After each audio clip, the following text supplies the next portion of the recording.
हाथ में लड्डू पकड़े और घुटने के बल बैठे भगवान श्री कृष्ण के बाल रूप को हम सभी लड्डू गोपाल के रूप में जानते हैं। जो लोग उन्हें अपने घर में रखते हैं वे उनकी देखभाल अपने बच्चे की तरह करते हैं। लेकिन क्या आपने कभी सोचा है कि भगवान का यह स्वरूप कैसे प्रकट हुआ और उन्हें यह रूप क्यों लेना पड़ा? इस कथा के दो मुख्य पात्र हैं, कुंभन दास और उनका बेटा रघुनंदन। कुंभन दास भगवान कृष्ण के बड़े भक्त थे और वे नियमित रूप से घर में गोपीनाथ विग्रह की पूजा करते थे, जो उन्हें अपनी वंश परंपरा से प्राप्त हुआ था।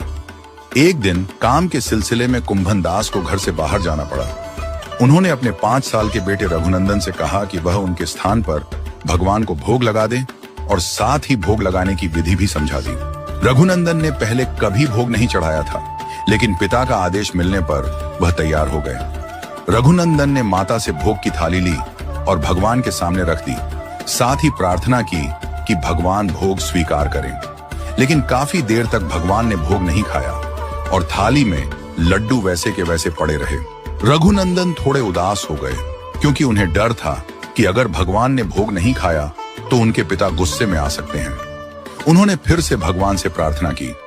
रघुनंदन के विश्वास और श्रद्धा को देखकर भगवान गोपीनाथ बालक रूप में प्रकट होते हैं और सारा भोग खा जाते हैं, पर प्रसाद के लिए कुछ भी नहीं बचता। जब कुंभन दास घर लौटे और प्रसाद मांगा तो रघुनंदन ने बताया कि भगवान ने सारा भोग खा लिया।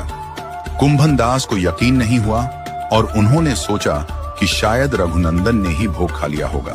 अगले दिन उन्होंने फिर से रघुनंदन से कहा कि वह भोग चढ़ाए और खुद घर से बाहर निकल गए।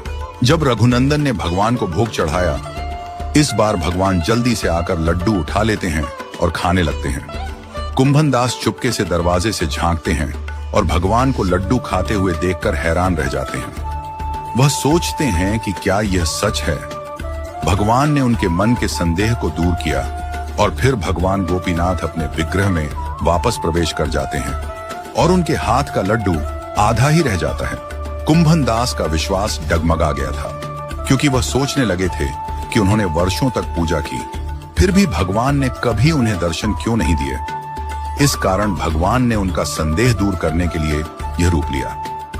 कहा जाता है कि कटपा जिले के पास श्रीखंड क्षेत्र में भगवान गोपीनाथ के विग्रह के दर्शन करने वाले भक्तों को आज भी भगवान के हाथ में वही आधा लड्डू दिखाई देता है।